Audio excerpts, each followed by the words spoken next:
I get money in my sleep, I could never be with. Let me ask you a question, boys. Welcome to the show.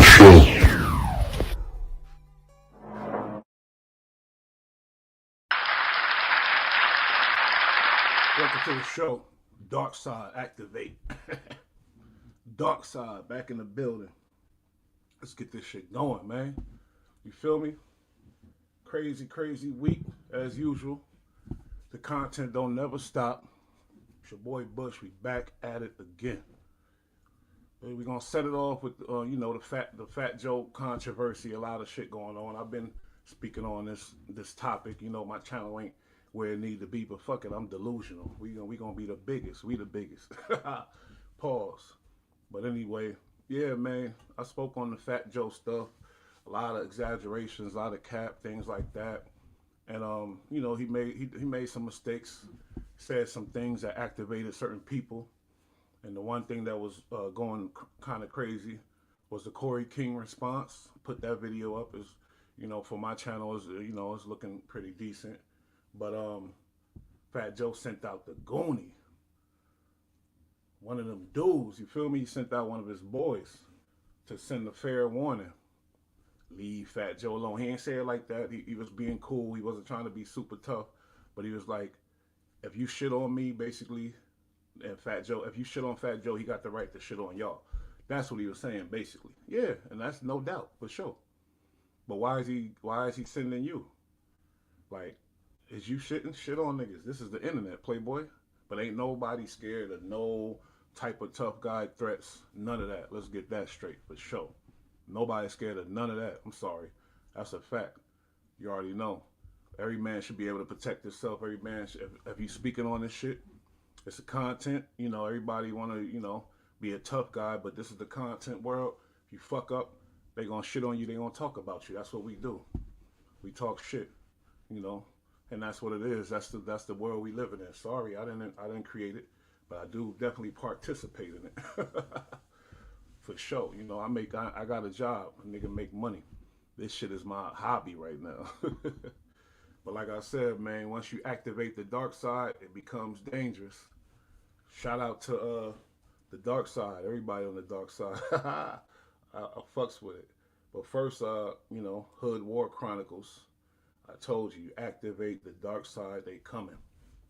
Hood War Chronicles put out some stuff. They put together a little piece speaking on all the capery. I think they calling them Cap Joe, man. I don't know. But I think this is one of those faceless channels. You don't even see who it is or whatever. Your boy Bush, y'all see me. I'm right here, fresh in the flesh. But we gonna react to this one. Then we gonna get into this next topic, the boy whack, of course. But yeah, man, Fat Joe activated the dark side, and man, it don't end. It's just the beginning. Hip Hop War Chronicles. Let's see what they talk about, man. Iconic hip-hop storytelling, but over the years both fans and insiders have called him out for exaggerating or straight-up lying in some of his stories. Not too long ago, straight capping. Now we're not even gonna get to the FDA shit or the stuff he said about the black whatever. We're not gonna get into none of that. We just gonna run down the line of this capping first, and then we'll move on, man. Bush feeling good today though. Let's keep it pushing. Fat Joe came out and said he lied in 95% of his rhymes. What did you think of that? He told the truth for the first time, that he's a liar. That you can't believe nothing that comes out of his mouth. He's a liar. Joe is pretty entertaining. He entertaining. Yeah. He entertaining. Especially when he lied. That's when he best entertaining. From his inconsistent tales about Biggie. I say stuff, Tim, and they always say I lie or I say too much. I work. When you activate the dark side, shit get crazy, Joe. You activated the dark side. You put this shit together, bro. On an album with Biggie. We cut about 5 songs together. And how many songs did you guys do? I don't know, but a couple. Not maybe 8 songs, 10 songs, like that. To taking credit for things he had nothing to do with. Put him on. I took his made sure that they played it. They wasn't never gonna play it. 6 months later, he was rich. Pitbull. I took his demo and got him signed. Cool. Trick Daddy. I took it. All them dudes beg to differ, especially Trick Daddy. Ew, man, I'll do some shit on that later. But yeah, man, everybody he named and begged to differ. We ain't hear Pitbull, but you know, Pitbull rich as fuck. He ain't on this internet. But I heard DJ Khaled, he was like, he didn't really agree to it, but fucking Trick Daddy was like, what the fuck is you talking about, homeboy? Delusional, like I said. But he delusional in another way. Nigga, you already rich. You got the podcast going. You heard him say on his own podcast, he said, I got a problem. If somebody tell a story, I got to top that story. That's what he said on his own podcast, homie. And it's true. Watch the Joe and Jada podcast. Watch any podcast that he ever did, because he did like 7 of them. And if somebody tell a story about any specific time, anywhere, it could be somewhere where it could be out of space. He gonna come right back and top that story. Yeah, I was out of space too, but we had a spaceship that was, I'm telling you, that's who he is, bro. This ain't got him signed. When Fat Joe said that he discovered you in Pitbull, Fat Joe got to be older than me. I think because I go to forgetting things, but I don't hallucinate. I never hallucinate. Here are some times Fat Joe got caught lying on camera, starting with his claim about Tupac. Back in I speak on delusional, but maybe he is really, really delusional. Maybe he is maybe he do believe this type of stuff, man. But let's just keep going. But you know, on the Joe and Jada show, he said, you know, remember that little kid from Fresh? Bang, bang, bang, bang. I put the busted dope moves, the crazy dope moves. Remember that little kid? We all loved him. You feel me? But at the same time, we knew that the boy wasn't really, he's a little kid that's up front, like one of them kids out front, a crash dummy. You know, one of those kids you send on a crash dummy mission, they get caught, they tell on everybody. If they get away, then it is what it is. You send them on another one. But he was one of those dudes. You know a lyric that Fat Joe said that fucked with me for years?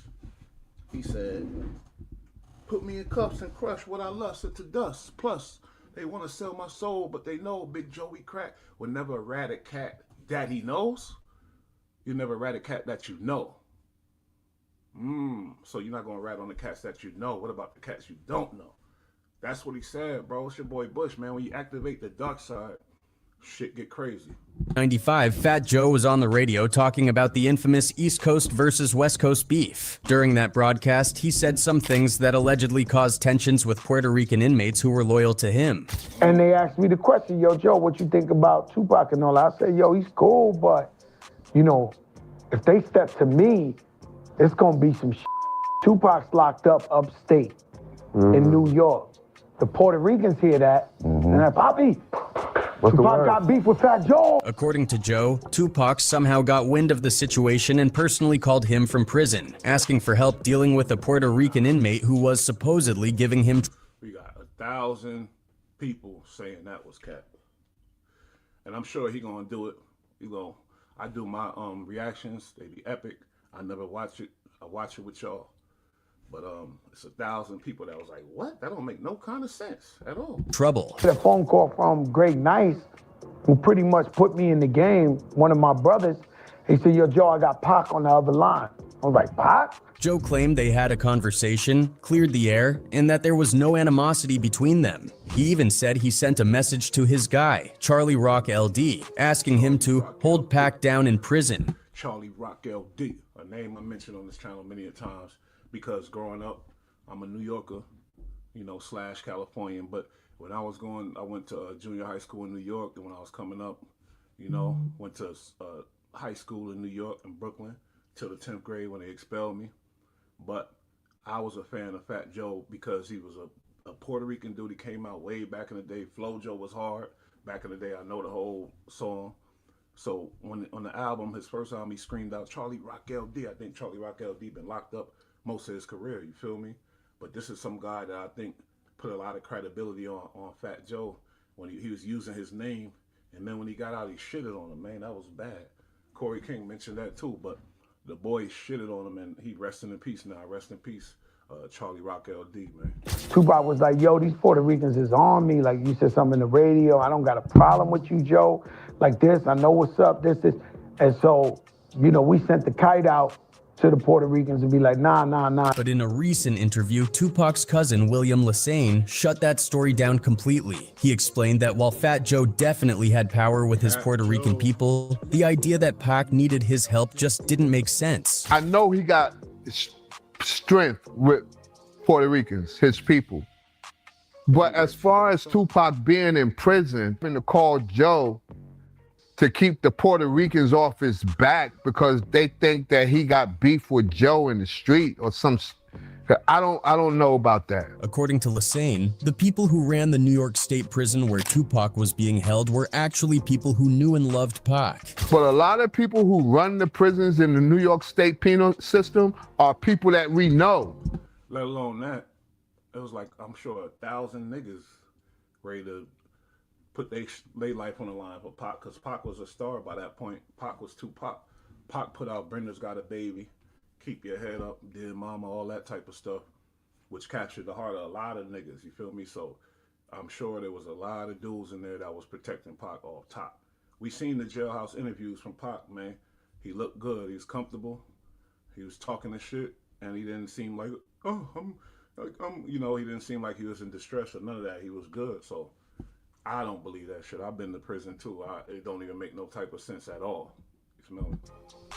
They people that love us. They family members, man. He wasn't in a prison where people would walk all over him. On the contrary, he was surrounded by strong individuals who had his back from the moment he got there. Tupac wasn't in a prison where people was going to walk all over him. That wasn't going to be the situation. He was in prison with people who were strong. In fact, when Pac arrived, there were already people waiting with care packages, ready to look out for him. And Pac didn't even want their help. When he first got into Clinton, there were people already with care packages for him. Like strong people that is telling Pac, if you got problems, let me know. I'm gonna make sure that the CEOs know and this and that. And Pac telling them, nah, that's all right, I don't need none of. Every real nigga that been to the can, no. Every real nigga is gonna go with, nah, that ain't true. Off top, if they think about it. You guys to help me with nothing, I'm good. Lassane also pointed out that the only reason Tupac was taken out of the general population and put in segregation was because of his connections to these strong figures. The prison officials didn't want any potential incidents, so they separated him. The officers, knowing Pac's connection with some of the strongest people in Clinton, taking him out of population and putting him in segregation so that he don't incite any thing. So the idea that some Puerto Rican... That sounds about right. Now, the magnitude of capping, to cap on that level is a dangerous thing. To cap on that level is very dangerous. That's the same shit, same characteristics of Whack 100. Let me correct that word. Characteristics. You feel me? I ain't gonna be saying characteristics, fuck out of there. Characteristics, he got the same characteristics as Whack 100. We seeing it. That's a high level of capping, bro. An inmate was pressuring Pac to the point where he had to call Fat Joe for help doesn't add up at all. That makes sense to you? That some Puerto Ricans is going to put pressure on him so that Pac can call Joe, of all people? And that's just one of the times Fat Joe got caught exaggerating. Another recent lie that got exposed was about Big Pun. For years, Fat Joe has publicly claimed that he took care of Big... There's hella podcasts that run this shit down the line. I probably did it once or twice, but when you activate the dark side, they gonna really show you and put it together. He took the time out and he dropped that shit right now, like, uh-oh, it's time to drop it. Cause Fat Joe in the hot seat, he activated the dark side. Big Pun's wife and family after Pun passed. He said he gave Pun's wife money, tried to help her set up a business, and made sure she was good financially. After he passed, she had hundreds of thousands of dollars. I thought I did the right thing. She spent the money unwisely, right? She comes... So after he passed, she had hundreds of thousands of dollars. Fat Joe, how much money did you make off of Big Pun? Millions. Hundreds of thousands. How much money was Big Pun owed? Millions. Hundreds of thousands. And then when she go broke, you say you didn't spend that hundreds of thousands, right? And then shit on her and don't give, like, you had tax issues. You was going broke too. You went to jail, homie. you wasn't doing the money right. You went to jail. All that big pun money, the platinum shit, all that bread, the fuck was you doing? Then you blame it on the accountant. Please, nigga, please. Back and says, Joe, I'm doing bad again. We give her a check out of our pockets. We say, yo, we got to take care. But according to Gongugu Roach, a guy who specializes in helping artists and their families recover publishing money, royalties, and other earnings, that couldn't be further from the truth. You know, Joe was all over the radio basically saying, I gave her $750,000, I gave her $250,000, I told her enough's enough. Everybody bought it and believed it. It's all lies and media. I wish the time frame that we see the time frame of that, because that's probably when he was going through the tax issues and the boy went down, spending a lot of money. Blame it on the tax. They went on the tax people, but you made millions. You say the tax dude wasn't paying your taxes and shit like that, but you was not handling your bread right at all. And now you talking about a lady, you know, big pun mom, big pun baby mama, about not handling bread, but you was really running through millions and millions, and then you end up in jail. Like all that money you made, you didn't invest right, you didn't put it together right. And the way that he moving now, look like he's still, you know, I feel like that podcast saved his life for sure. After all that bread, you had big pun, big artist, Paul, one of the biggest, Pauls. But how did you go broke? And then you want to blame it on the tax guy. That little bit of money you should have had times 10 in the account, because you ran through millions, homie. So how you gonna talk about the baby mama from the hood who don't know nothing about this, but you've been, you know, come on now, that don't add up. We had him admit that he never gave her $1 in his life. Oh, so he didn't give her no Nothing, not $1 in his life, he never gave her, period. Gong revealed that he actually took Fat Joe to court on behalf of Big Pun's wife after discovering that Joe had been stealing Pun's royalties for 14 years. That money get evil, cold piece of work. Especially when you're going broke and you're going to jail and shit like that. Oh man, he like, I ain't never going to jail again. Pay these taxes, but I still want to live. You see how he dressed? He spends a lot of fucking money. That's why he's able to sit there and deal with that podcast, because he don't really like the way Jada be calling him out and, like, you know, throwing flags on him when he trying to get a story across. We laughing at him, we don't believe him. He don't like that shit, but he gonna put up with it because that's what's making the show. And that show is making him that bag, and that bag is what he needs. And to Liza, after he passed away, Joe was telling her that, oh no, he owed me money. You know what I'm saying? Then all of a sudden, a bunch of fake royalty statements started to come biannually. Apparently, Joe was generating fake royalty statements and working with Jellybean Benitez to send these bogus reports to Pun's wife. About 14 years, from about 2000 to 2014, fake royalty statements was coming out. 2000 to 2014? Yeah. Joe used Jellybean. So wait, how did he not, you know, get in trouble for that with the law? Like, if that's true, but I don't know. Benitez, as a publisher, Jellybean Benitez was Madonna's ex-boyfriend from the early 80s. He produced a bunch of Madonna records back in the early 80s. He remixed, he DJs now. According to Gongs, Pun's wife had tried using multiple lawyers before him, but none of them could. Poor lady, you feel me? Poor lady. I don't care what she went through, how she is or whatever. She deserves what she deserves because she's Pun's wife. She's the mother of Pun's kids. And you can have your opinion on her. She don't know how to save money. She don't know that. With your bullshit. Because Joe is one of those dudes that, like Wack, only respects somebody that got more money than him. Guaranteed. Now, somebody less than him, he looking at, if you got less money than him, he looking at you like you less than him.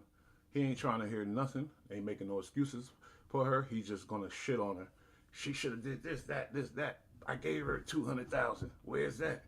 Like, damn, fuck that. She deserved a ball off her baby daddy's money, but you was the one balling off of it, and you still fucked it up and went to jail. Get her justice. When he stepped in, though, he was able to take Fat Joe to court and expose what was really going on. One was super popular, was telling her there was nothing here, basically. Once I got the royalty statements, the same stuff that they had, it probably took me like a minute and a half to see the deception. I called her up, told her I paid for the case, paid for the auditor.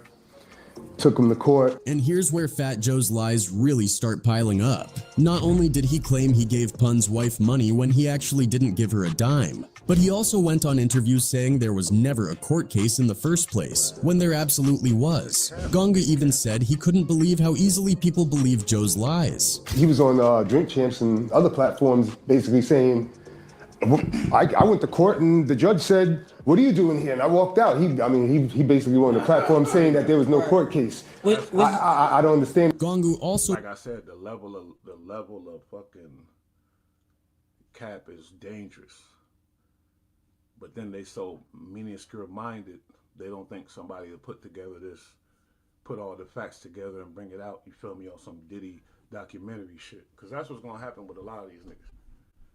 If you moving fucked up, somebody gonna put out that Diddy documentary on you.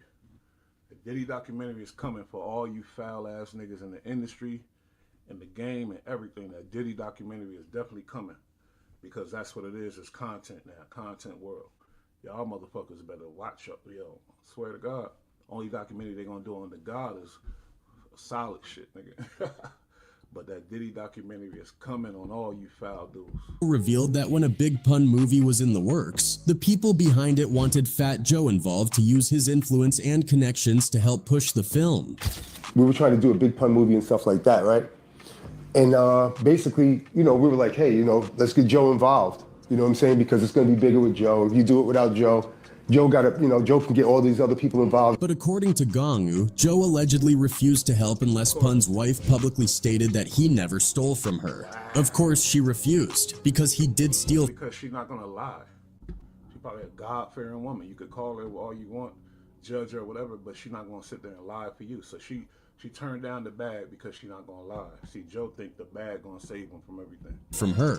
But he was basically saying like, well, if you go on Instagram, or if you go out there and tell publicly that I never stole from you, then I'll work with you. Otherwise, I'm not working with you. She's like, why would I do that? You stole from me. So at this point, Fat Joe isn't just a liar. He's also a thief. And somehow people keep eating up his stories like they're the truth. He was in mediation. At this point, I think people are entertained by him, and they got Jada over there, which was a smart move for the Joe and Jada podcast, because people are holding back off of that podcast because Jada over there, because like I said, the reputation is everything. Jada got a good reputation out here. A lot of people fuck with him. He stayed solid with his crew forever. He went at Diddy. He violated Diddy when it went bad. You know what I mean? He did the verses. He went crazy on the verses. Stood tall like a New Yorker, talking crazy to them dudes. And then he come and be humble and cool and chill. He don't be lying. He don't be exaggerating. He keep it cool. When Joe start talking crazy about people and the people with less money than him, Jada don't partake in none of that. A lot of people fuck with Jada. They love Jada. You feel me? I fuck with Jada too. I love him too. He ain't my favorite rapper, and he's not my favorite from the Locks, but I fuck with him heavy. He is a good ass rapper. I'll give him top 20, dead or alive. But that's just my opinion. But that was a smart move of Joe to go fuck with Jada, man. That was a genius move. Somebody did that. I don't even think Joe thought about that, but that was genius. He said that he never gave her $1, zero. So the $750 he was talking about, he lied. The $250 he's talking about, he lied. As you see now, people are starting to see that he lies a lot, but I don't understand why nobody reprimands him. Another prime example of his ever-changing stories is about his involvement with Biggie Smalls. Back in 2023, Joe appeared on Cam Capone's platform and dropped a bombshell. He claimed that he and Biggie had worked on an album together, recording 8 to 10 songs. According to Joe, the project was scrapped and most likely destroyed because it was so disrespectful, full of disses aimed at Tupac. First, we made a bunch of songs, you know what I'm saying? But they was like really disrespectful and hateful, and so he died and Tupac died. They might have burnt, to be honest with you. This nigga is good, bro. Now, he got power now because he been a star, he been making money. I'm talking about in the streets. But when I ain't gonna hold you, I even bought the book of Jose. I listened to it back in the day. It was just like bunch of vague shit, you know what I mean? Vague stuff, nothing really crazy specific about what he did, the type of stuff, and like that we could fact check. Now you got to go back and can't believe hardly nothing he say, bro. Crazy as hell, bro. The dark side activated. We go back, analyze and recognize. And you can't say they do it about everybody because it's not true. Where's the Jada Kiss shit? Where is the the shit for like people like DMX and all these real ones, the legends? You feel me? You don't see it, but you see it on certain artists. You don't see it on some, but you see it on others. You know, it was distasteful, you know what I'm saying, after the fact. And how many songs did you guys do? I don't know, but a couple. Not maybe 8 songs, 10 songs, you know, like that. Now, at first glance, it might seem believable. Joe and Biggie did have a documented relationship, but fans weren't buying it, and here's why. Joe's own words don't seem to add up. On Vlad TV in September 2018, he told a completely different story. During that interview, Joe said he and Biggie had been working on an album but only recorded 4 songs. He even mentioned that Puffy and the Hitmen were involved as producers. Fast forward to March 2021 when Joe was live with Swizz Beatz and Timbaland, and suddenly the number jumped to 5 songs. I say stuff, Tim, and they always say I lie or I say too much. You know, I worked on an album with... See, if he wasn't a capper, he wouldn't even be acknowledging the trolls like he always do. They always say I lie, they always say I lie. Come on, man. Biggie. We cut about 5 songs together. Now, okay, 4 to 5 songs? That could just be a simple mix-up. But 8 to 10? Fans were quick to call cap, joking that maybe Biggie had come back from the grave to hit the studio for those extra tracks. The inconsistencies in Joe's story had people scratching their heads. In December 2021, Lil Cease sat down with Vlad TV and shared some revealing insights about Biggie's feelings toward Tupac and diss tracks. According to Cease, Biggie was adamant that he didn't want to fuel the beef further and made it clear to Junior Mob. That's documented on every level.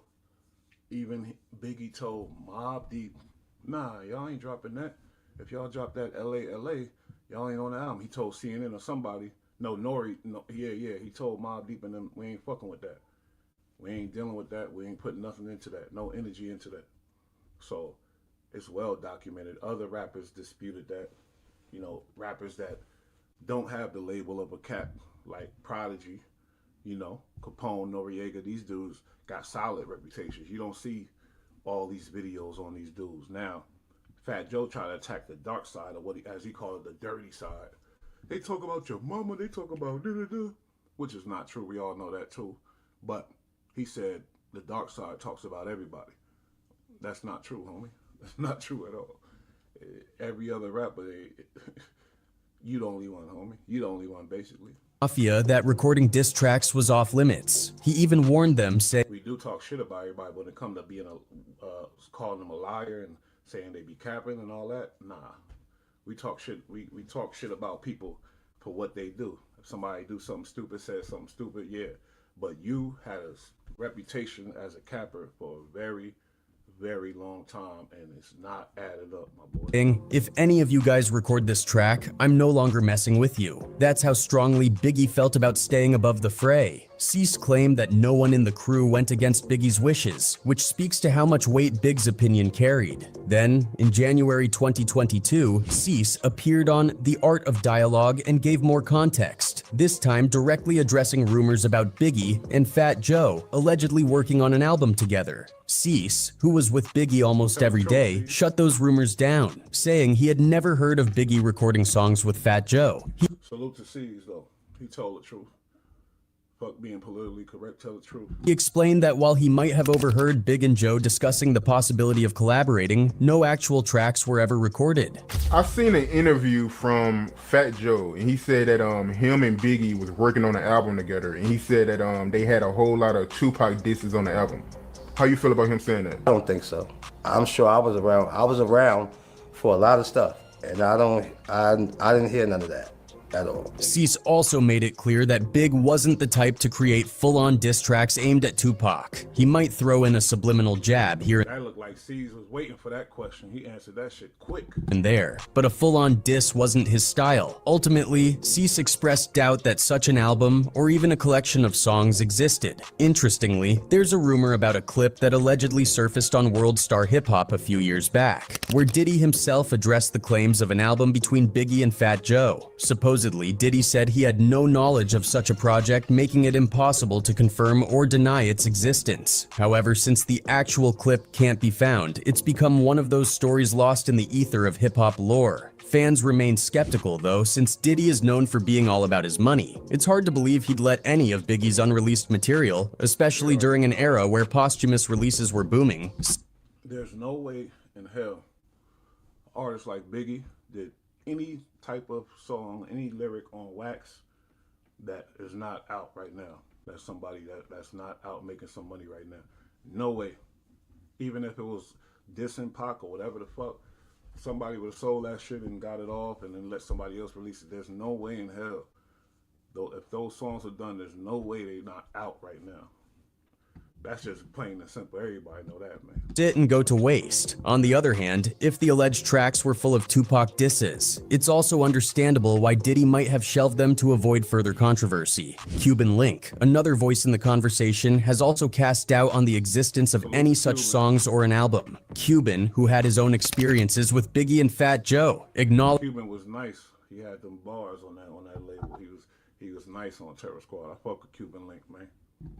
That Joe had a relationship with Biggie but firmly believed the idea of an album was exaggerated. Cuban Link has called out Fat Joe several times for being less than truthful, and in one of his interviews, he provided his version of events surrounding a song that Joe claims was part of this mythical Biggie album. According to Cuban Link, he, Pun, and Joe once visited Diddy's recording studio, where they met Biggie. For Cuban, this was his first time meeting the legendary rapper. After exchanging pleasantries, Diddy told Biggie to explain what he had in mind for a track. Biggie wanted a This capping must be a disease, bro.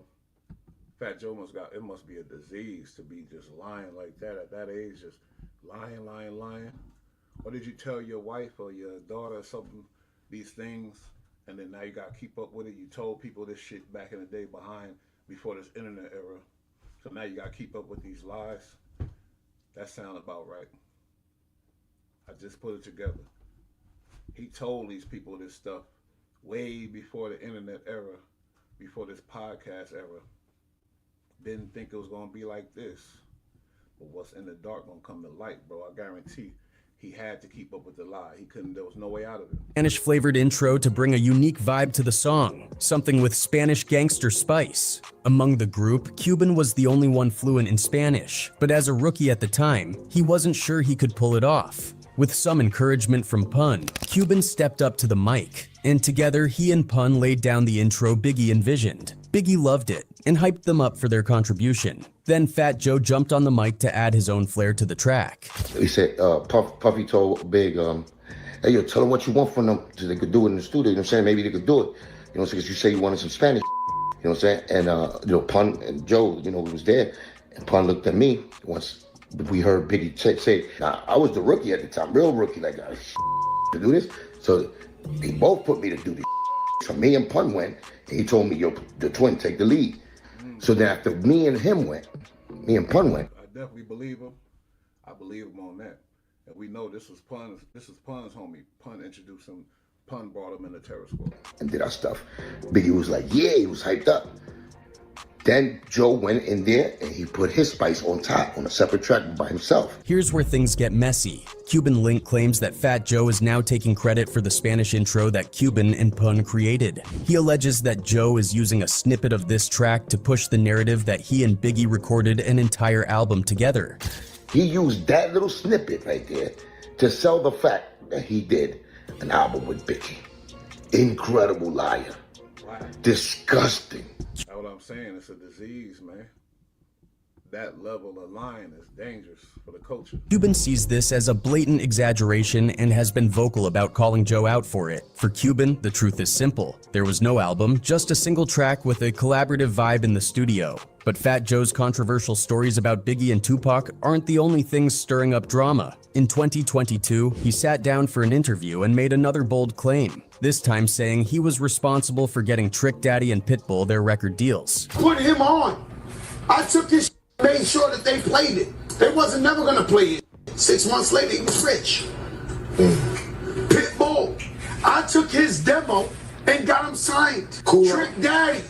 I took his and got him signed. However, that didn't sit well with Uncle Luke, who wasted no time calling Joe out on Instagram. Luke, a Miami hip-hop pioneer, set the record straight with a detailed response saying, "I love Joe, but I find this very interesting because I discovered Trick Daddy.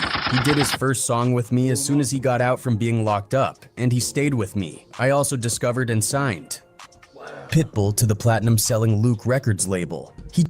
Fat Joe. Nobody believed that. You discovered an artist like Trick Daddy? Come on now, stop it. Stop it. Let's just stop it. Did his first song. He lucky Khaled letting them get away with saying, "Yeah, I discovered Khaled," because that's not really a cool thing to do to say unless you signed them and you put them out and you really was hands on with them, because they all put in work to get where they at. They all put in work to get where they at. With me. Because I'm from Miami, I felt the importance of signing a Cuban rapper, so I discovered him off of battle rap tapes. Maybe I'm missing something here. I do have the receipts. By the way, because you don't see me in all the videos and birthday parties, yes, I found DJ Khaled on Underground Radio Mix 96 and brought him to mainstream radio. Luke's response was backed by none other than NFL legend Deion Sanders, who chimed in with a comment that added fuel to the fire. "Tell them, hero. Sometimes they forget. Luke always been that dude. He was one of my heroes and still is. Y'all have no idea what this man fought for. The music you listen to today is because of his heart." Luke went against Death Row. Luke went against the fucking feds and police and beat that. Luke is not a liar type. Luke ain't out here on the internet capping. Luke ain't one of them dudes. So when he says something, I'm inclined to believe Luke over Fat Joe. I'm sorry. And this is what Luke said. This is all facts, bro. Conviction and willingness to fight for what he believed in. After the backlash, Fat Joe went live with Uncle Luke to clarify his statement, but the explanation left fans cringing. Joe tried to backtrack, saying he wasn't claiming to have discovered Trick Daddy and Pitbull, but that he was the catalyst for getting them signed. However, the video showed Uncle Luke looking visibly confused and skeptical as Joe attempted to explain himself. Fans were quick to call out Joe, pointing out how disjointed and unconvincing his explanation was. Now, I know you discovered Trick. I know you discovered Pitbull. I never said I discovered them. Luke.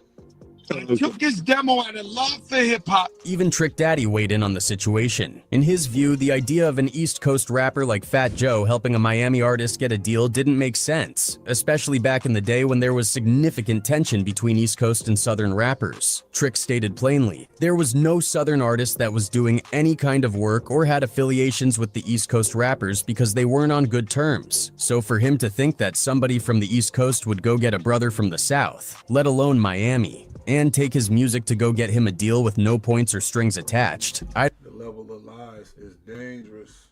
The dark side activated, putting it all together, man. Better be careful, fuck with the dark side. That's why Jadakiss told you, leave it alone, leave it alone. Don't see that happening. Like I say, I love Fat Joe, love him like a brother. I believe that he loved me like a brother. As far as him hearing about me or hearing my music and taking it to somebody to hear it, probably did. For me to think that somebody from the East Coast was gonna get a brother from the South, let alone Miami, and take his music and go get him a deal with no points, no screens attached, no nothing, that I don't see that happening. Certain people just can't lie like that. Certain people gotta keep it real. Cause for history's sake, can't be lying, man. Fans found Trick's perspective to be perfectly logical, especially given the cultural divide at the time. Many pointed out that East Coast rappers often looked down on Southern artists back then, so the idea of Fat Joe advocating for Trick's music seemed far-fetched. Trick even speculated that maybe Joe was just forgetful and hallucinating stuff. This incident sparked a wave of criticism, with fans accusing Fat Joe of trying to diminish and undermine the contributions of black artists to hip-hop. Many viewed his claims as an attempt to rewrite history, inserting himself into narratives where he didn't belong. And if that wasn't enough, Fat Joe has also faced allegations of being a snitch. Although he's denied these accusations, his attempts to clear his name only made things worse. In a video addressing the rumors, Joe repeatedly insisted he wasn't a snitch, but instead of offering a clear and convincing explanation, he rambled on with unrelated tangents and vague statements. Joe cracked the dawn, has never been a rat in his life. I don't want to get into that. I didn't like when Fat Joe interviewed Tekashi 6ix9ine, but I guarantee you, This shit right here is a buildup of all the stuff he been telling them people over the years. Like I said, before the internet era, probably all in jail when he did this 4 months. Yeah, I discovered him. I did this. I did that. And then now, you got to prove it. Show and prove. Internet era. We like, what? Word? Bring them all to the table? This is not back in the day. Everybody got a chance and everybody got a light to do whatever they want. If he say something about somebody, they could throw their phone on and be like, no, that's not true, and dispute it. It ain't no, you don't got to go to no media outlet, no TV, none of that. And if the person is who they are, then it's gonna go where it's gonna go. This level of capping is dangerous as fuck, bro. I swear to God, like, are you serious, bro?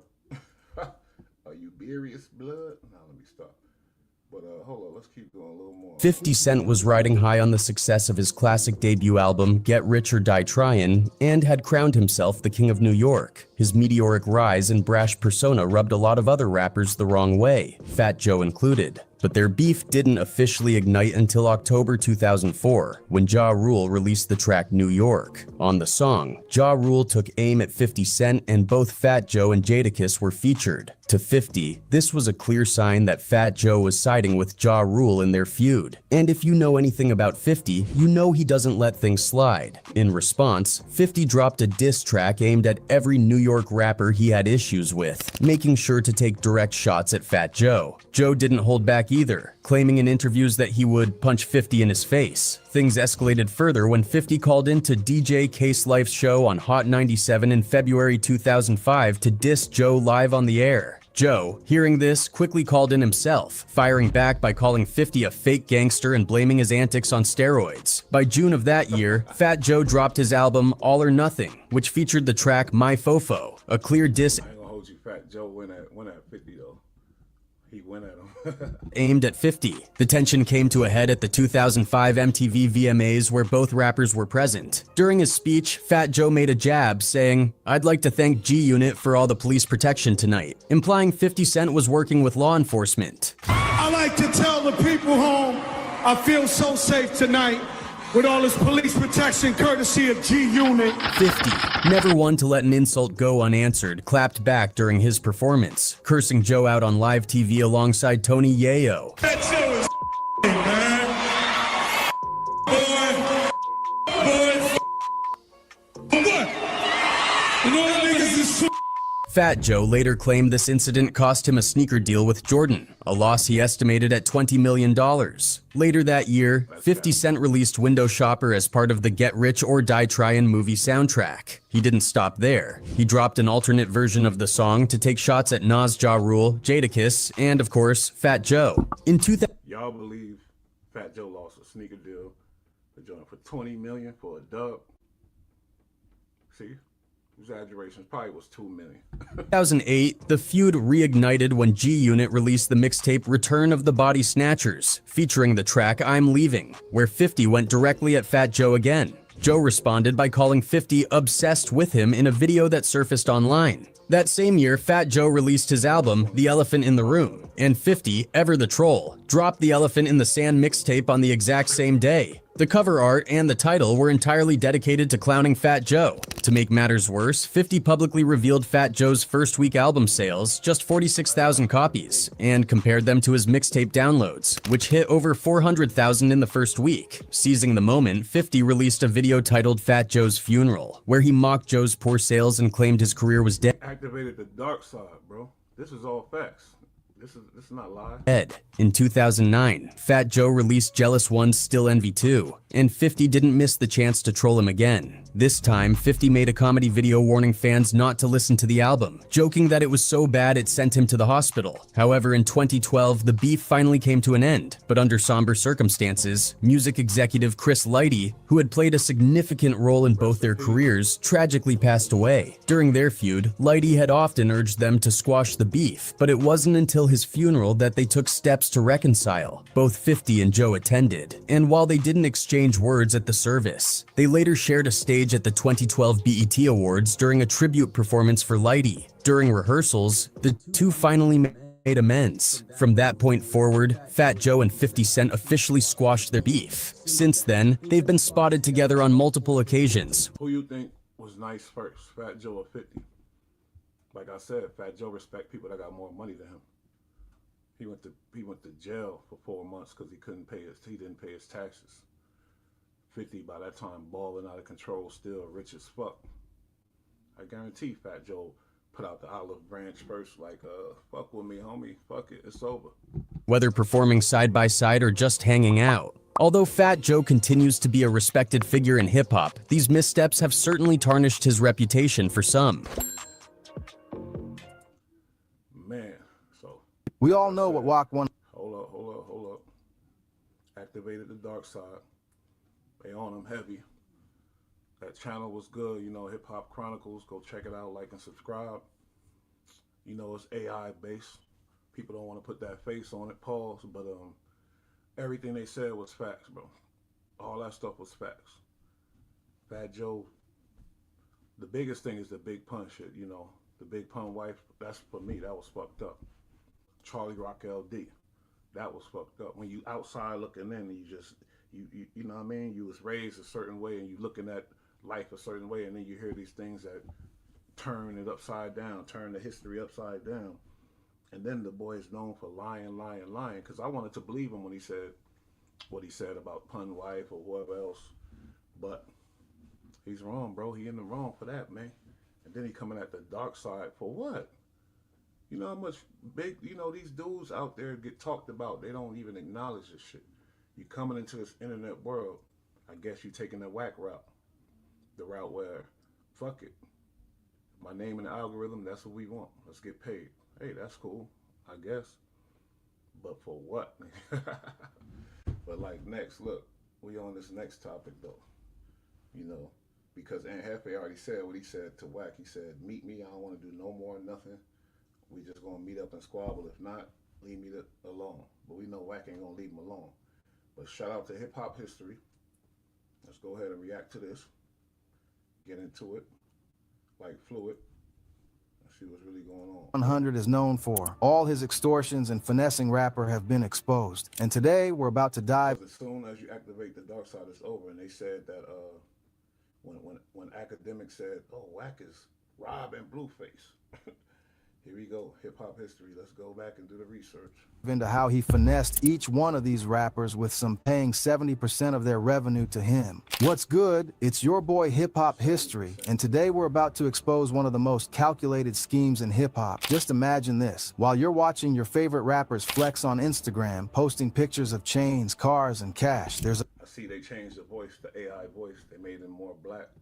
Before he was white. A man behind the scenes collecting checks that would make your head spin. We're talking about Wack 100, a street-smart predator who turned artist management into a masterclass of financial manipulation, walking away with millions while leaving some of rap's biggest names counting pennies. This isn't just another industry story about bad contracts or greedy executives. This is about a man who weaponized his street credibility, targeting young, hungry artists at their most vulnerable moments and trapping them in deals so predatory they'd make a payday loan company jealous. And told him they was gonna get him an attorney and do these things, and I'm thinking Max B gonna get out, forget about him. Blueface, The Game, Ray J, and countless others fell victim to contracts so one-sided they redefined what it means to get played in the music business. We're talking about a man who built a multi-million-dollar empire, not by creating music, not by discovering talent. What about Ray J too? Don't forget about him. And like I said, I ain't say this, but I don't know if Ray J trolling right now, what's going on, but he claims to have serious health issues to where the doctor told him he only got months to live. That's what he claims. I guess we'll get into that a little bit after this, but he has some, he get a piece of Ray J bread too. But by creating financial dependency. While his artists grind 24/7, performing show after show, dropping track after track, Wack 100 sits back collecting 70% of everything they earn. That's not management, that's legalized robbery with a business license. By the end of this video, you'll understand exactly how Wack 100 turned the American dream into a financial nightmare for the artists who trusted him. You'll see the receipts, hear the confessions from industry insiders, and witness how one man's street... That's what I'm talking about when you fuck with the dark side. putting it all together. You'll hear the witnesses, and it's gonna be all facts too. Because the dark side we ain't got a goddamn a horse in the race. He ain't got a horse in the race. We just analyzing, keeping it 1,000 on the shit, not 100, 1,000. Smarts became the music industry's most profitable con game. We're going to break down the contracts, expose the manipulation tactics, and show you why some of your favorite rappers are working harder than ever but staying broke. So buckle up, because this story gets darker with every signature, more twisted with every handshake, and more expensive with every deal. We're going to deal with it how we got to deal with it. Next morning, we got a bail a bond, and they made me, I had to get him. Which way is you looking up? Because there's some smart-ass cops that know when you look up a certain way, a certain direction, you lying. So he was just looking up to the right, I think, or to the left, his left. He lying, homie. Did you see how he was looking up?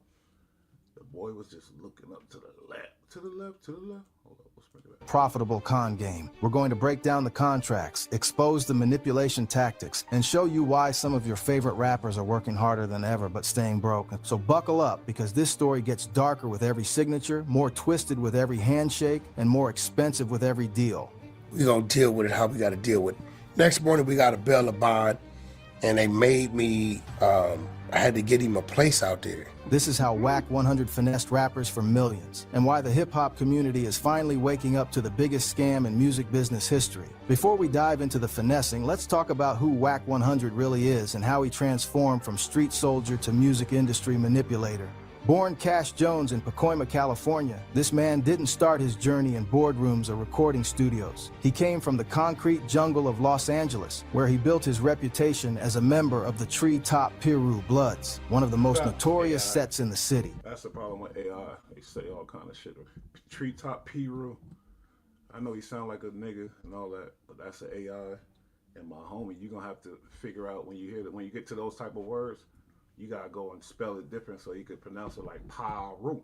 Sometimes you even gotta put P-I-E, pie, and then put the R-U after that type shit. But here's where Whack 100's story gets interesting. It's starting to happen what we seen happen. People that think they're bigger than the program or bigger than what they are, right? While most street dudes were focused on territory, respect, and immediate gratification, Whack 100 was studying a different game entirely. He was watching how the music industry operated, learning the language of contracts and percentages, understanding how managers and labels extracted wealth from artists who created all the value. He realized something that most gang members never figure out. The real money isn't in the streets, it's in the contracts. Whack 100's transformation wasn't accidental, it was calculated. He understood that his street background could become his greatest business asset if he played it right, while traditional music executives had to build credibility with artists over time. They negotiate what they negotiate, they draw up their paperwork, right? He never one time talks to Oscar De La Hoya, right? There's never conversation between the two.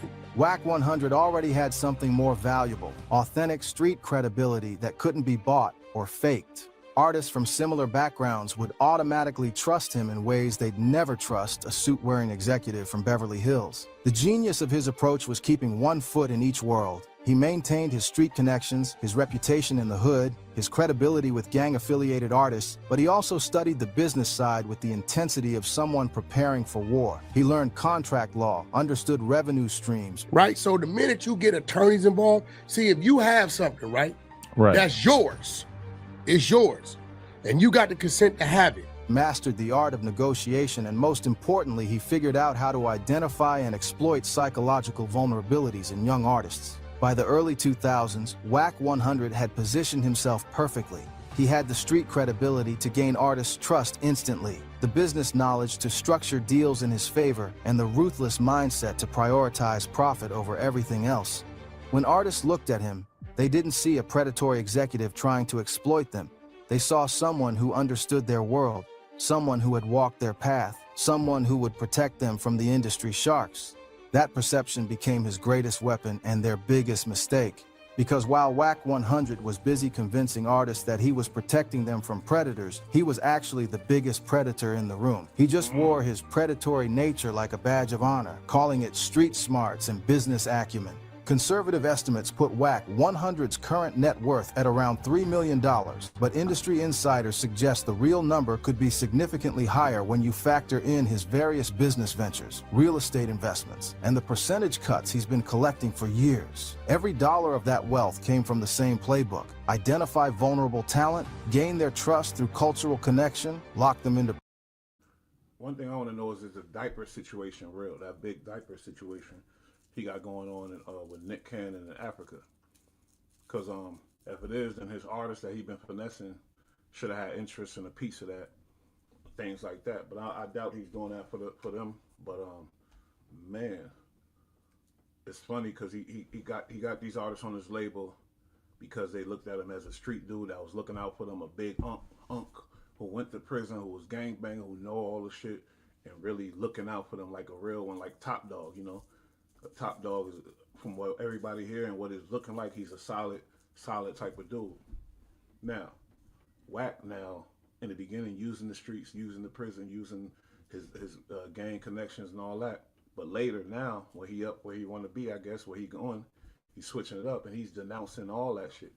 You niggas are stupid. You niggas blah, blah, blah. You niggas blah, blah, blah. You think Blueface and them looking like, what the fuck? We already know Blueface is probably too deep with the nigga, pause. But Game and them, they like, man, he looking crazy. He's changing up the shit. He don't want to be no manager no more. He's just going for what he's going for. He's starting a new platform, podcast, and he's supposed to have the diapers, and then he doing the real estate shit. So he don't give a fuck what them little niggas think about him. What he said in the beginning ain't what it is now. Shit changed for him. Predatory deals and profit while they struggle to understand what happened to their money. The most disturbing part?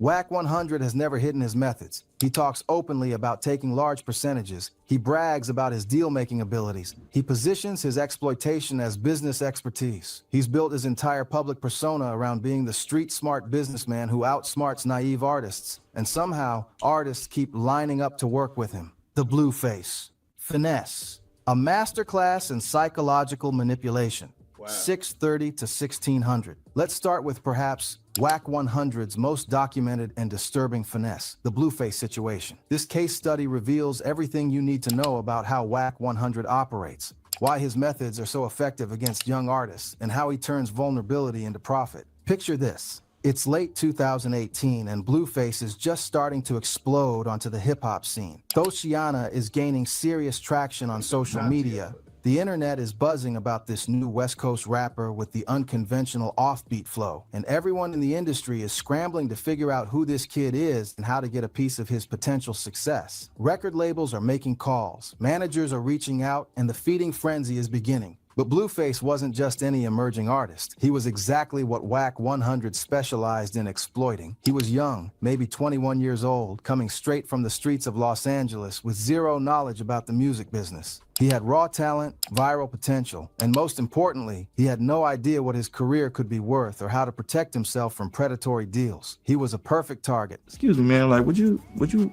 insist on your son signing this right here? And when you got parents, like, you know, his parents was young, obviously. So, yeah, I just seen them streaming together. So I'm glad that they back, you know, chilling together, making money together. But he went through some shit. He ain't come up like under a good structured household. Let's be real here.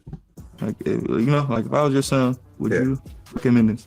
Now here's where WAC 100 street intelligence and psychological manipulation skills come into full display. He didn't approach Blueface through traditional industry channels like other executives were doing. He didn't send professional emails, have his assistant make polite phone calls, or arrange meetings through proper representatives. Instead, he started blowing up Blueface's phone directly, using his extensive street connections to get the personal number that other industry people couldn't access. But here's the crucial detail that shows how calculated WAC 100's approach was. Blueface wasn't answering those calls. Why? Because despite being young and inexperienced in business, Blueface understood street politics perfectly. He knew WAC 100's reputation in Los Angeles gang culture, and as a member of the Crips, he wasn't trying to do business with someone affiliated with the Bloods. The gang rivalry that had shaped both their lives was initially protecting Blueface from WAC 100's manipulation. My son at that time, that was like my confirmation. No lawyer, no nothing. No lawyer, no nothing. This is where most people would give up and move on to easier targets. But Whack 100 isn't most people. He understood that persistence and psychological pressure could overcome initial resistance, especially when dealing with someone young and impressionable. He kept calling day after day, week after week, making it clear through mutual connections that this was about business opportunities, not street politics. He positioned himself as someone who could separate business from gang affiliations when there was serious money involved. The psychological warfare was subtle but relentless. Whack 100 wasn't just calling. He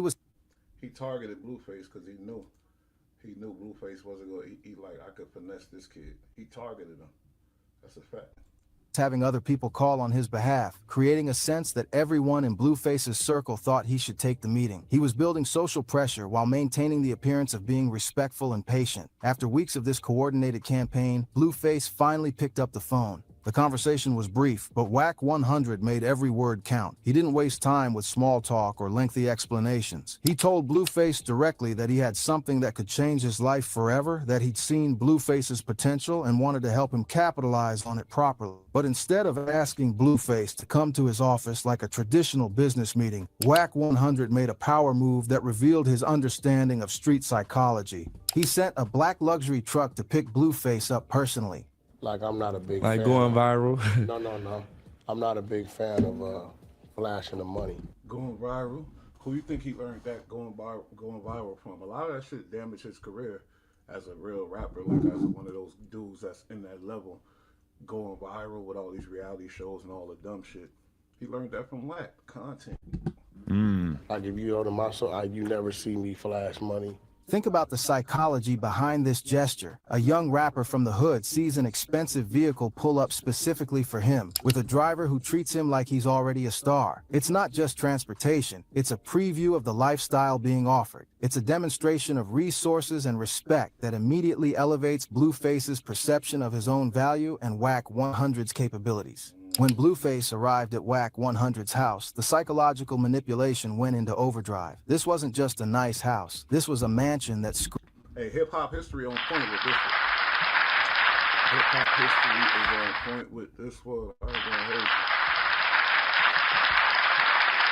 Let's keep it pushing. screamed success at every turn. Pool area with expensive furniture, luxury cars in the driveway, high-end electronics, designer everything. For a young man who had grown up struggling financially, seeing this level of wealth was intoxicating and overwhelming. But Whack 100 didn't just let the house speak for itself. He walked Blueface through every room, making sure he saw every symbol of success, every indication of the lifestyle that could be his. He talked about how the music business had been good to him, how artists who worked with him were able to afford similar lifestyles, how this could all be Blueface's reality if he made the right decisions. The tour wasn't random, it was choreographed. Whack 100 made sure Blueface saw the home studio where other successful artists had recorded, the office where million-dollar deals had been negotiated, the garage full of luxury. Well, of course, he's trying to sign the kid. That's only right.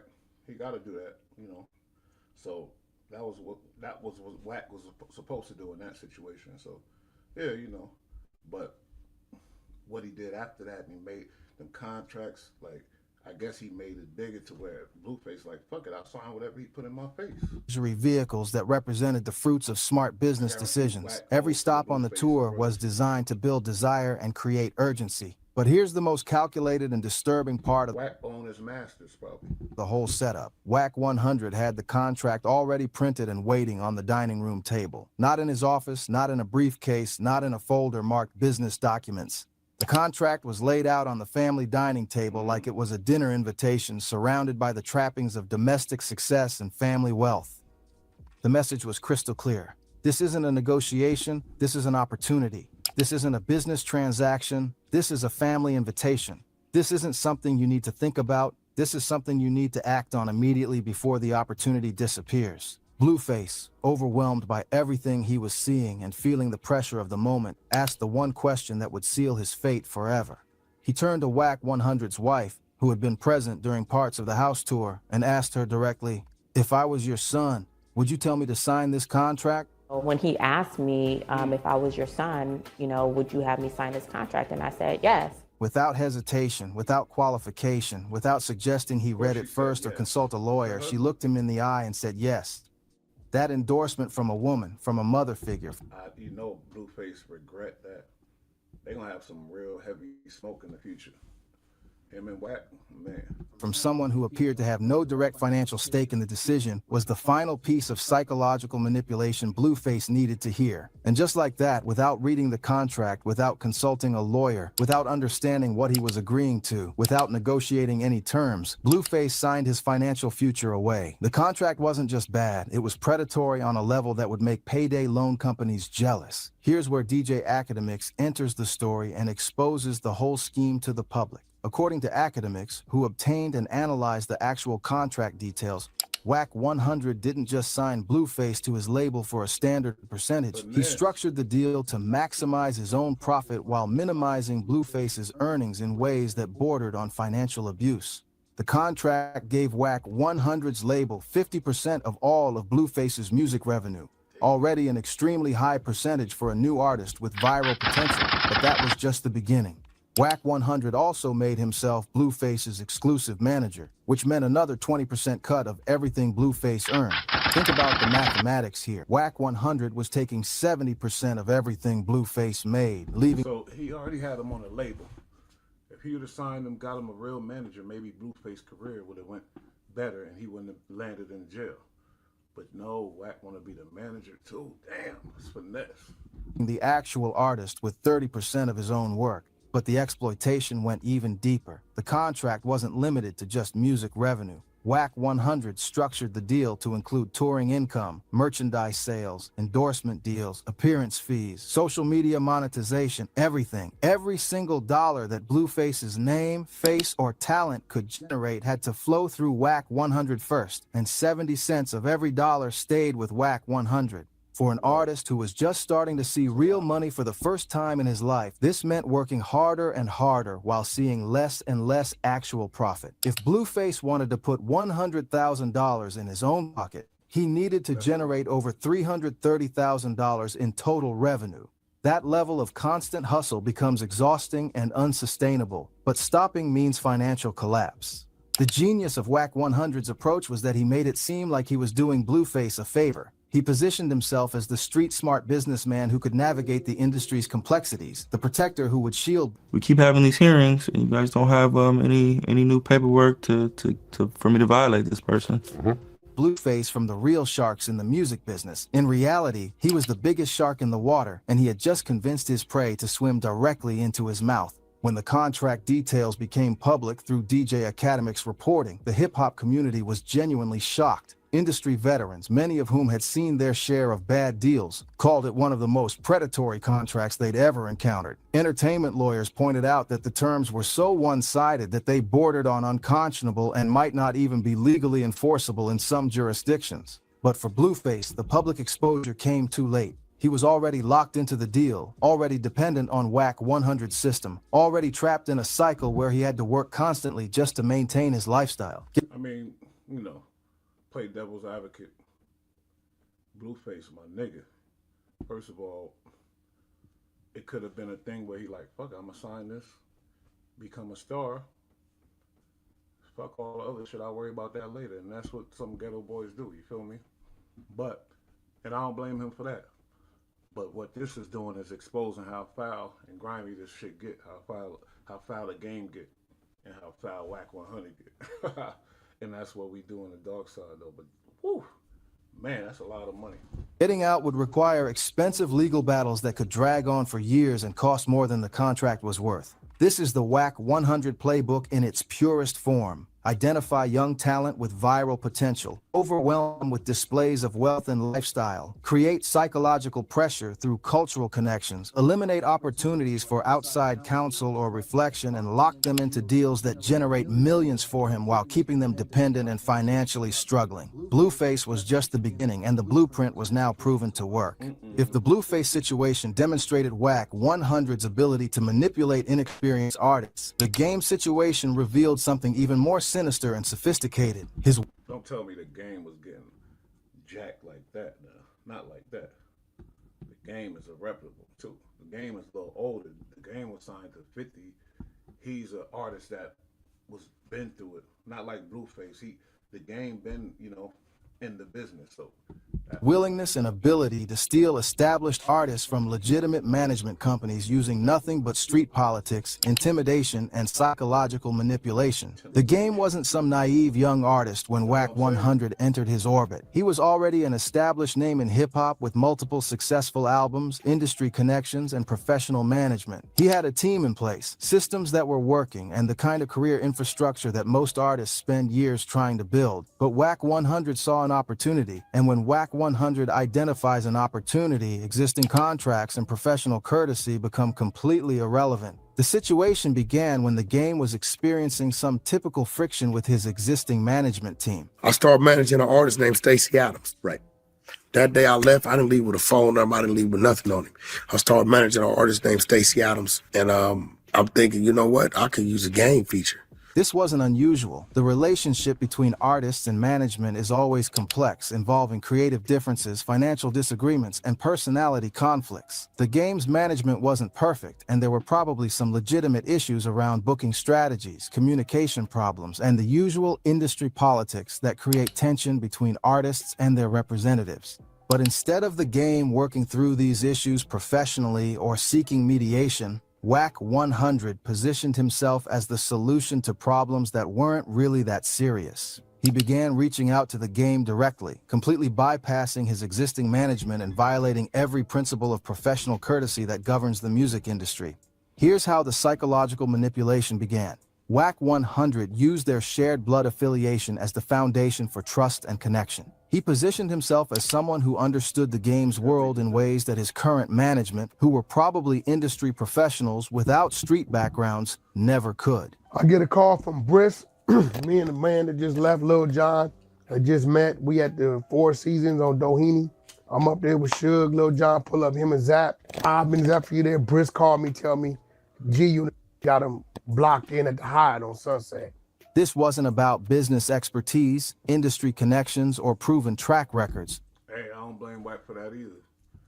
Pull up, handle business, hey, let's see, you know what I mean? This was about cultural identity and gang politics. The manipulation was subtle but incredibly effective. Wack 100 started by simply being available when the Game needed to vent about his management frustrations. He positioned himself as a sympathetic ear, someone who understood the unique challenges that street-affiliated artists face in the corporate music industry. He validated the Game's complaints and gradually planted seeds of doubt about whether his current team really... And he was talking about Jimmy Henchman and them killers from the East. He was talking about them niggas. Wack was, hey. He had his best interests at heart. If you still doing it, if you ever read the book Visions for Black Men? No, I ain't read that one. Y'all check it out. It's a 110-page book by Naomi Akbar. This is the book that really made me check myself. Because if you would have told me what was in this book. But Wack 100 didn't stop at just listening and sympathizing. He started taking action on the Game's behalf, booking shows and handling negotiations without any official authority or paperwork.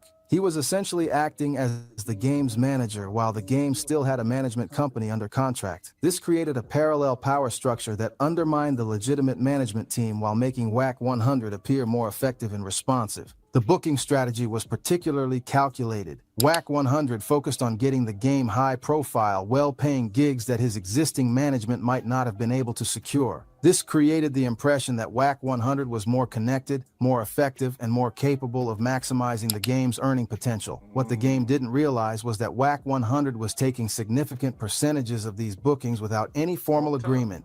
We represent, I believe it was like Czar Entertainment or something like that. Tony Martin and Brother Delaney. Essentially stealing commissions from work he had no legal right to be involved in. When the Game's legitimate management discovered what was happening, they were understandably furious. They had contracts, they had legal standing, they had invested time and resources into building the Game's career, and now someone was interfering with their business relationship and stealing their commissions. They called Wack 100 directly, demanding that he stop interfering with their artist and respect their contractual rights. But Wack 100's response revealed everything you need to know about how he operates and why traditional industry professionals are often powerless against his methods. According to multiple industry sources who were familiar with the situation, Wack 100 told the Game's management straight up that he wasn't hearing any of their complaints or recognizing any of their authority. His exact words were reportedly something like, "Y'all not finna tell me what a blood can do with another blood. This is family business and..." Hey, it is what it ain't. Wow. So I remember on Clubhouse back in the day, I asked Wack, I was like, yo, what's up with you and Jimmy Henchman? He said, what you mean, what's up? He got a little defensive. He said, he cool. I just saw him, game, and it was over. He got a little defensive, though. I peeped it in his tone way back in the day. Not that long, a couple years, but I'm just saying. I feel like there was something else behind that. He probably paid homie off, tell you the truth. Y'all don't have no say in family business. He turned a straightforward business dispute into a street politics issue. Oh, but then Jimmy Henchman went away by the feds. I don't know. I'm just saying. Making it clear that he didn't recognize their contracts, their professional standing, or their legal rights when it came to someone he considered part of his street family. This response reveals the genius and the danger of Wack 100's approach. The game's management were industry professionals who operated in boardrooms, resolved conflicts through lawyers and contracts, and expected business relationships to be governed by professional standards and legal agreements. But Wack 100 was operating by street rules where respect, reputation, and cultural connections matter more than paperwork. I got people I call that I get around, like in New York too, motherfucking boroughy. The game's management found themselves in a situation they weren't equipped to handle. They could threaten legal action, but that would be expensive and time-consuming. They could try to No, it was Jimmy Henchman, man. He was fighting the feds around that time, if I'm not mistaken. It was Jimmy Henchman and the Black Hand, what was it, Black Wall, something like that. And yeah, he was dealing with some real issues. He couldn't deal with that. So once he was weak, with the game directly, but Wack 100 had already positioned himself as the more culturally authentic option. They could try to compete by offering better terms or services, but Wack 100 wasn't competing on professional merit. He was competing on cultural identity and street credibility. The game, caught in the middle of this conflict, made the decision that would cost him millions of dollars over the following years. Instead of honoring his contractual obligations and maintaining his professional relationships, he chose to go with Wack 100. The street connection, the promise of better bookings, the appeal of working with someone who understood him culturally. It all seemed more attractive than dealing with industry politics and professional obligations. But here's what the game didn't realize at the time, and what makes this situation so tragic. His previous management was actually doing a significantly better job than Wack 100 ever would. Under his old management, the game was working less frequently, but making more money per engagement. The bookings were strategic, designed to build his brand and maximize his long-term earning potential. The deals were structured for sustainable success rather than quick cash grabs. Under Wack 100's management, the game found himself on a completely different trajectory. He was working constantly. More shows, more appearances, more promotional activities, more hustle. The schedule was relentless, and the activity level made it seem like his career was more successful than ever. But the money wasn't adding up the way it should have been. When you go to talk about people putting tickets on people's heads, right? This ain't back in the 70s or the 80s, right? Unfortunately, the streets is bad. Why? Because Wack 100 was taking his 50% cut off the top of everything, plus additional percentages for various services and expenses. The game was working twice as hard to make roughly the same amount of money he was making before, but he didn't realize it immediately because the constant activity and hustle felt more authentic. Fucked up because the game is nice. The game is a West Coast artist that got skills, like rapping, and he really like a lyricist. He took this shit serious. Right now, like, man, since he got with Wack, like the dude said, left side, the game career went down since. Authentic, more connected to his street identity and work ethic.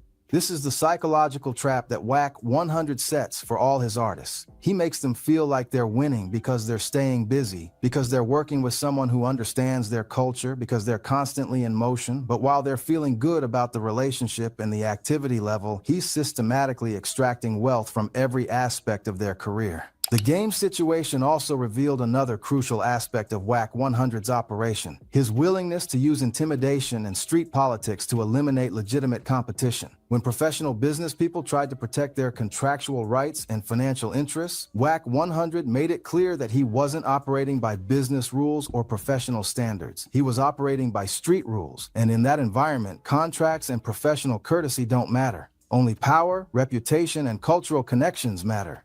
For other management companies in the hip-hop industry, the game situation sent a chilling message. If you have an artist that Whack 100 wants, and that artist has any connection to his street network or cultural background, your contracts might not be worth the paper they're printed on.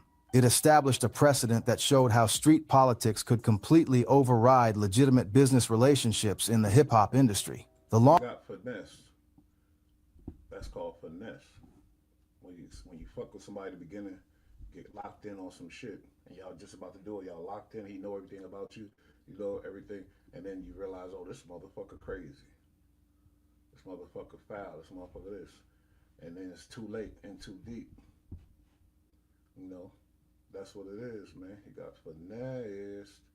And when you're artist, Blueface and Game, and he got other artists, you know, under his label and stuff that never really, you know, they still local, but they nice. I heard a lot of them.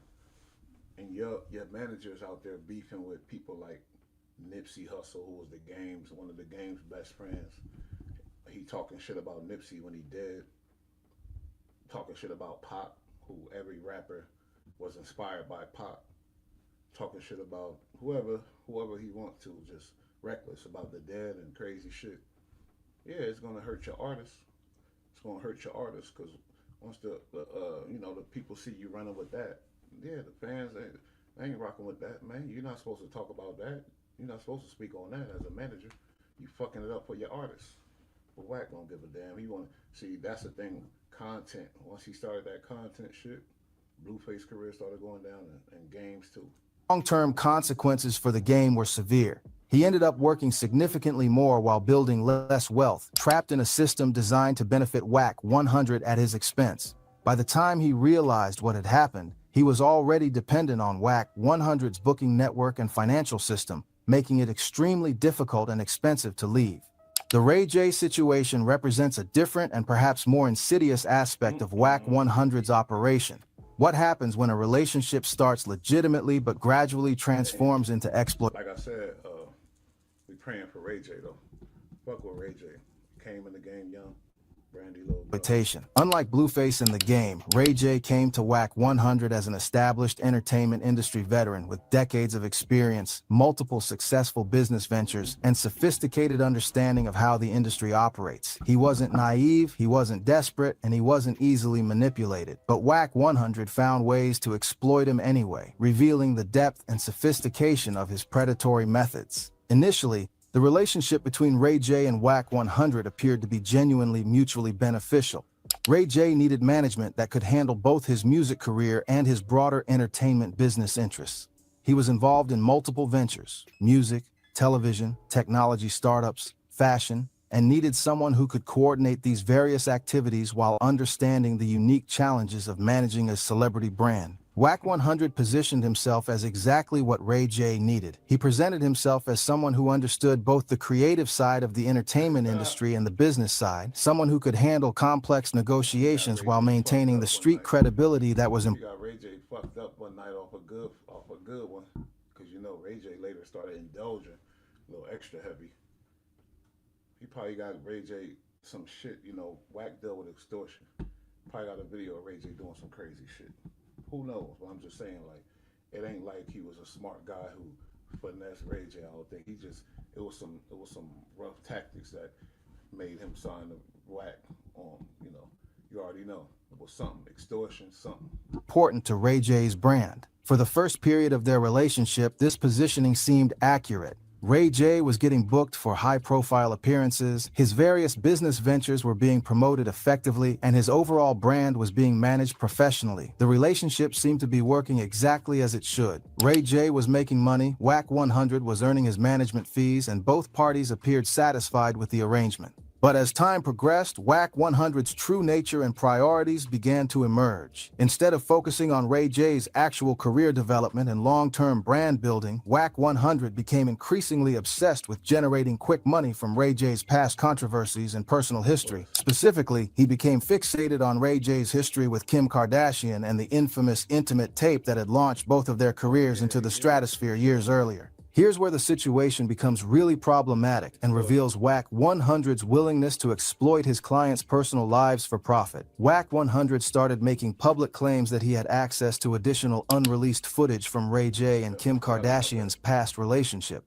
Whether these claims were true or completely fabricated didn't matter to Whack 100. What mattered was that the claims could generate massive media attention and, more importantly, massive paydays through interviews, appearances, and media deals. Ray J was in a completely different place in his life by this point. He had evolved far beyond the young man who had been involved in those early controversies. He was now a father, a husband, a legitimate businessman focused on technology ventures and family life. He was actively trying to move past the tabloid drama that had defined his early career and build a more mature, respectable public image. The last thing Ray J wanted was to be dragged back into tabloid drama, especially drama involving someone who had become one of the most famous and powerful people in the world.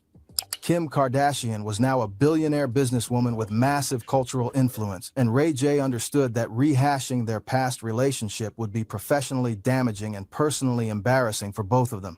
But Whack 100 saw... Yeah, Raycon. Like, Ray J had Raycon, man.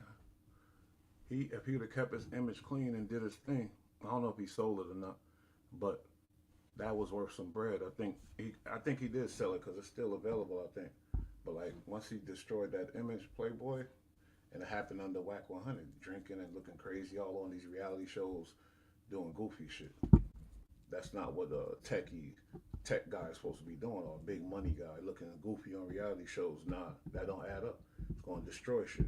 Dollar signs and media opportunities. He started making increasingly bold public statements about this alleged additional footage, suggesting that it could be released, hinting at its contents, and generally creating a media frenzy around something that Ray J wanted nothing to do with. He appeared on podcasts, gave interviews, and made social media posts, all designed to generate attention and monetize Ray J's past controversies. Ray J's response was swift and public. He called Whack 100's behavior not cool and made it clear that this kind of exploitation didn't align with his personal growth, his family values, or his image as a father and businessman. He publicly distanced himself from any plans to release additional footage and emphasized his desire to move forward rather than backward. The conflict revealed the fundamental difference in their priorities and values. Ray J was thinking about his long-term reputation, his family's privacy, his children's future, and his legacy as a businessman and entertainer. Whack 100 was thinking about immediate profit opportunities, regardless of the personal cost to his client or the long-term damage to Ray J's carefully cultivated mature image. This pattern, Whack 100 prioritizing short-term profit over his client's long-term interests, defines all of his relationships with artists. He's a bad manager, bro. He's a terrible manager. He's a bad manager. That boy's bad. Damn. When there's a choice between what's best for the artist and what's most profitable for Whack 100, he chooses the money every single time, regardless of the consequences for the people who trust him with their careers. The situation became even more complicated and revealing when Whack 100 started making public claims about Ray J's street affiliations and background. In various interviews and podcast appearances, Whack 100 suggested that Ray J was affiliated with a mob Peru Bloods, presenting this alleged gang connection as part of Ray J's authentic street credibility. Ray J's response to these claims was immediate and emphatic. In a Vlad TV interview, he strongly denied any gang affiliations and pushed back hard against Whack 100's characterizations of his background and identity. He emphasized his focus on family, professionalism, and legitimate business ventures rather than street politics or gang culture. This public disagreement... Ray J definitely been claiming the B team, and everybody know that. He said it, he beats and certain whatever, so we ain't gonna play with that, but this the AI, they talking that. They went crazy with that, but he did stake that on Vlad, but people in tune already know, like, man.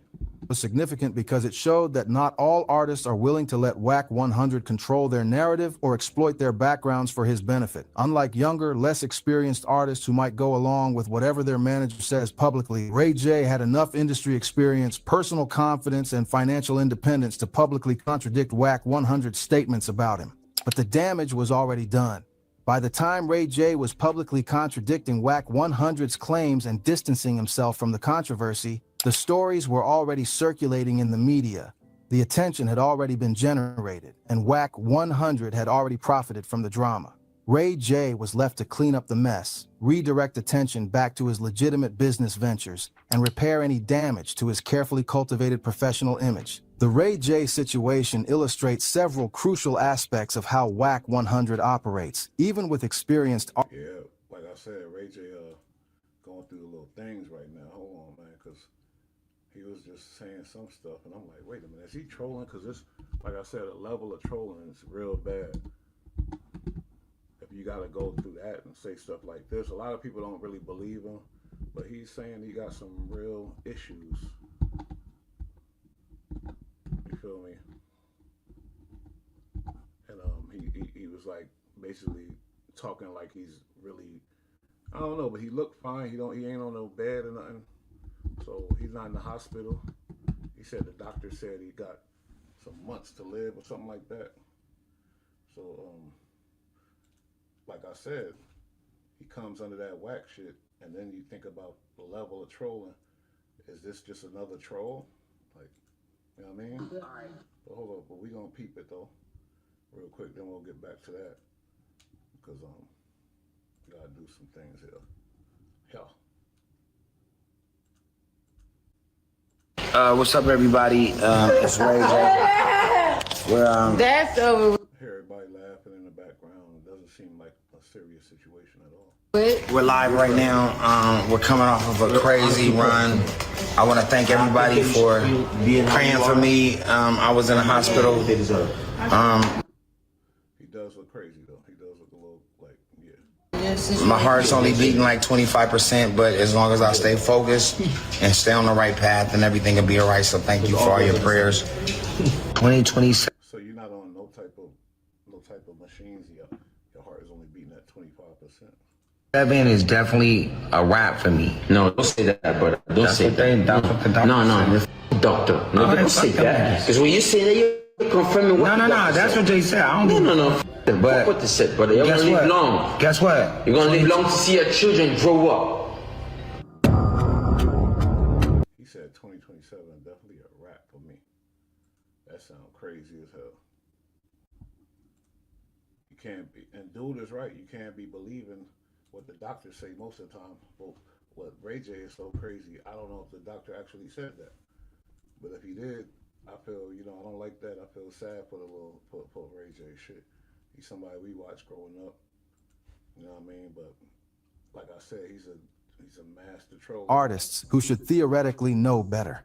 First, he identifies and exploits whatever vulnerabilities or controversial elements exist in an artist's background, regardless of how the artist feels about revisiting those issues. Second, he uses public statements and media appearances to create controversy and attention that he can monetize even when his clients explicitly oppose these tactics. Third, he prioritizes his own profit opportunities over his clients' personal wishes, family considerations, and long-term career interests. Perhaps most importantly, the Ray J situation shows how WAC 100 uses his clients' backgrounds and personal histories as commodities to be bought and sold in the media marketplace. He doesn't see Ray J's past relationship with Kim Kardashian as a private matter that should be respected. He sees it as a revenue stream that should be maximized. He doesn't see Ray J's desire to move past old controversies as And now you're seeing what Ray J just said. He's going through some major health issues. I didn't hear Wax speak on that either. He's always on Clubhouse. Always got new videos coming out. I didn't hear him speak on that yet, but we still waiting on that. Anyway, it's your boy Bush from the dark side, Bullite, and another epic reaction from your boy, man. Let you see what's going on, really breaking it down. I'm gonna watch it, react to it. Shout out to the platforms, Hip Hop Chronicles and Hip Hop History.